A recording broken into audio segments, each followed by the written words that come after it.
This is Akashvani. In the weekly program Current Affairs, now we bring you a discussion on significance of World Heritage Day. The participants are Dr. GG Saxena, Member National Tourism Advisory Council, and Professor Vipul Singh from Department of History, Delhi University. The moderator is Arjun Chaudhary.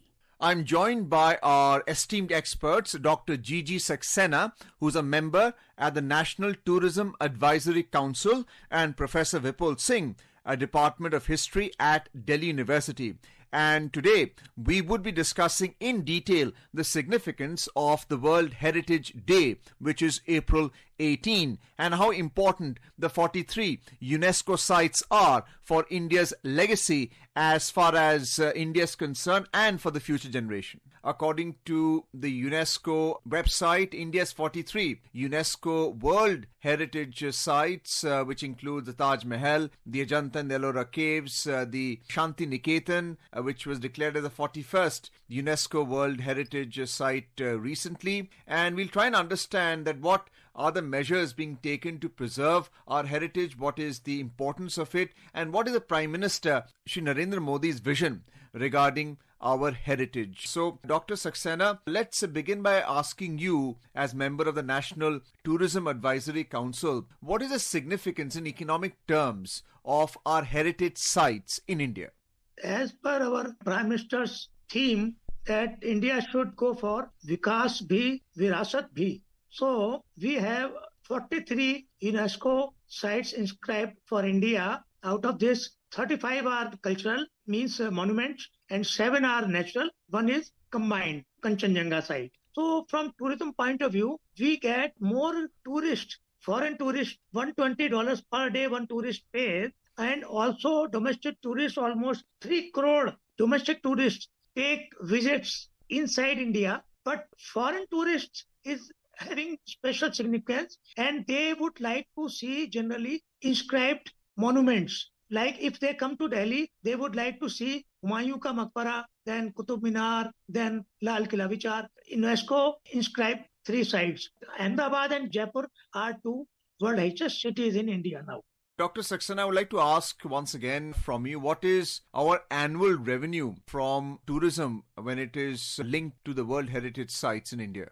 After COVID, we are recovering foreign exchange earning, and you will be happy to know that last year we earned $33 billion as foreign exchange. As I told you, 19 million foreign tourists come to India, which includes NRIs, and on an average, one tourist spends $120 per day, and average in India stays around 22 days, where they stay around 12 days in Kerala, backwaters, then 5-6 days in Rajasthan. Unfortunately, in Delhi, they stay only for 2.5 days. But 35% land in Delhi only, all foreign tourists. It is like this. And domestic tourists, good earning is there. But as compared to foreign tourist arrival, the earning is almost 1/10 or less than that.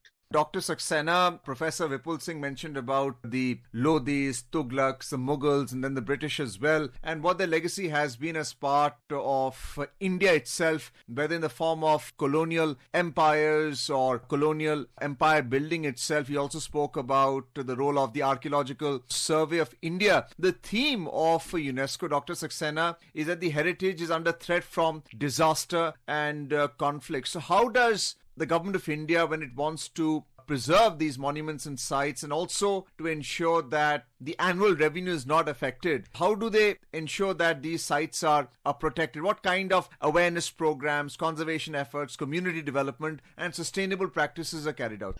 That is very important thing, because this year's theme of ECOMOS is disaster preparedness and conflict resilience. Because so many sites in the world, they are not being properly conserved and preserved. So what India started in 2017 under Prime Minister Modi ji, adopt a heritage scheme was started under Corporate Social Responsibility Funds. And so far 21 MOUs are signed by private parties, including ITDC and big corporates with ASI. So we are in the process of preserving our ancient monuments, and this is main concern of UNESCO also. Because when I was trying to get Delhi inscribed, the main problem was getting the notification and a signed document from CPWD, other authorities, DD, etc., that they will preserve all these monuments. It's a great challenge, but at the same time, ASI has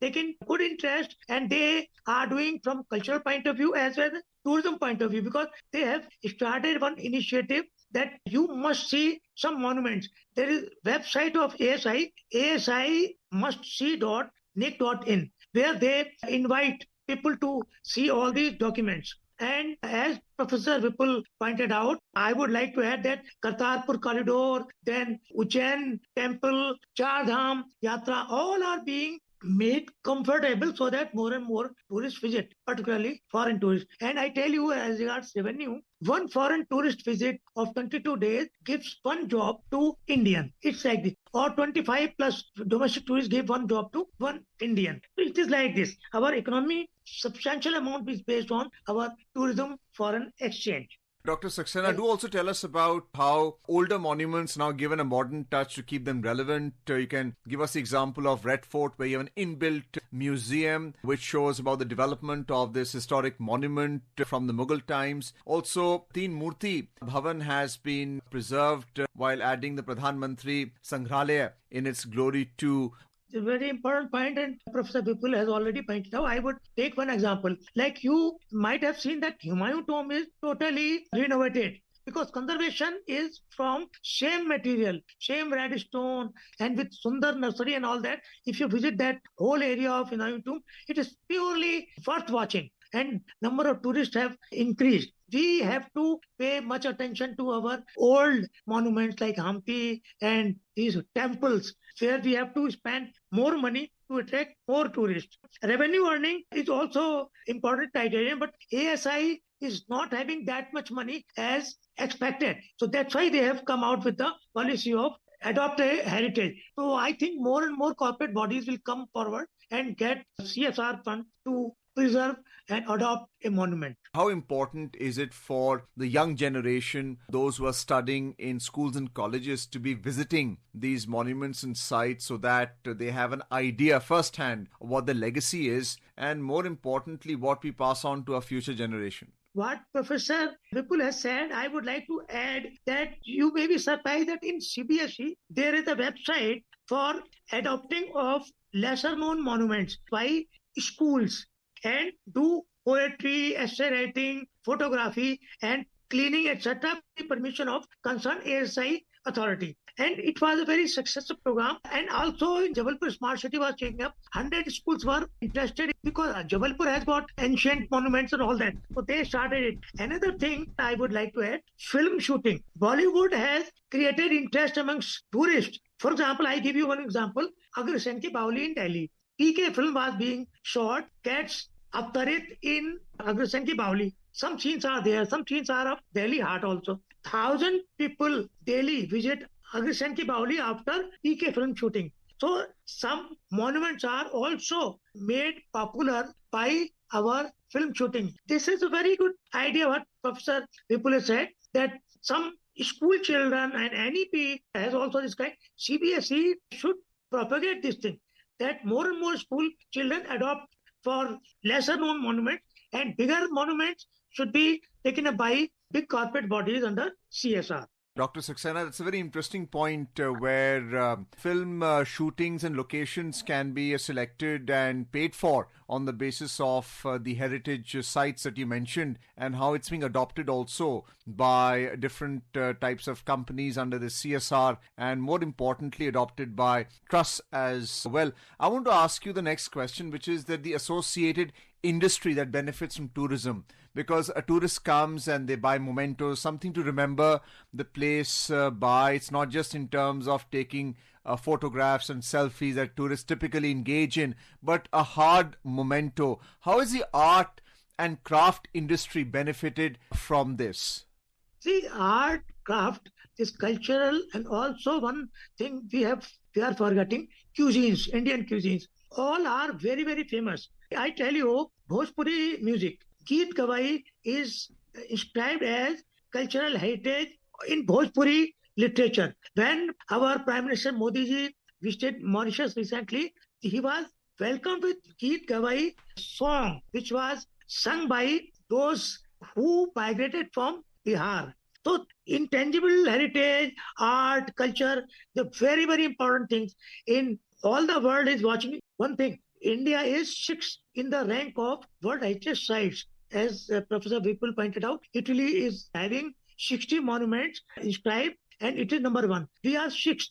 We are almost catching up China. So under Travel and Tourism Development Index TTDI, we are 39 in world ranking. And we can increase more and more if we submit data to them, because when these foreign tourists, what they see, foreign investors as well as tourists, they see what is our TTDI ranking, what is our monuments ranking, because India is almost number 5 or 6 in the ranking about price competitive index. So these are all things we should exploit. Dr. Saxena, my final question to you, and we're running out of time, is what kind of metrics can you give me in terms of travel and tourism hotel stay? Because post-COVID, it was always an issue with hotels being all running empty, but because of the boost to travel and tourism, the hotel industry has picked up. You mentioned about cuisines. What about fashion as well? Do you have any metrics to explain the surrounding economy at the World Heritage Sites in India?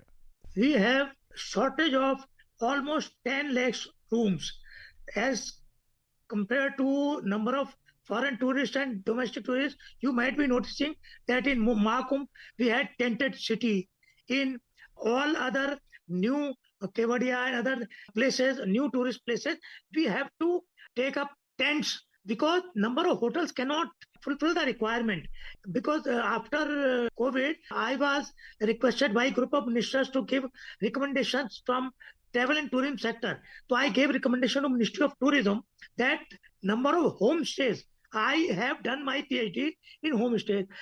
Once Mr. Chesky, Airbnb CEO, visited Honorable Prime Minister, and he told our Prime Minister, if you give me some concessions, I will double the number of foreign tourists. So right. I wrote an article in Millennium Post, and it is in my book also on homestays, second book, that homestays, if properly managed, registered, and made open to some rich families who have number of rooms vacant. Dr. Saxena, I think our listeners have been able to understand the importance of homestays and rental opportunities for tourists who can visit the World Heritage Sites in India. I would like to thank both our esteemed experts, Dr. GG Saxena, member, National Tourism Advisory Council, and Professor Vipul Singh, Department of History at Delhi University, for the in-depth discussion on the significance of the World Heritage Day, which is April 18. Thank you so much. Thank you very much. Thank you so much. You were listening to a discussion on significance of World Heritage Day. The participants were Dr. GG Saxena, member, National Tourism Advisory Council, and Professor Vipul Singh from Department of History, Delhi University. The moderator was Arjun Chaudhary. This program was produced and presented by the News Services Division of Akashvani. You can listen to it on our mobile app News on AIR.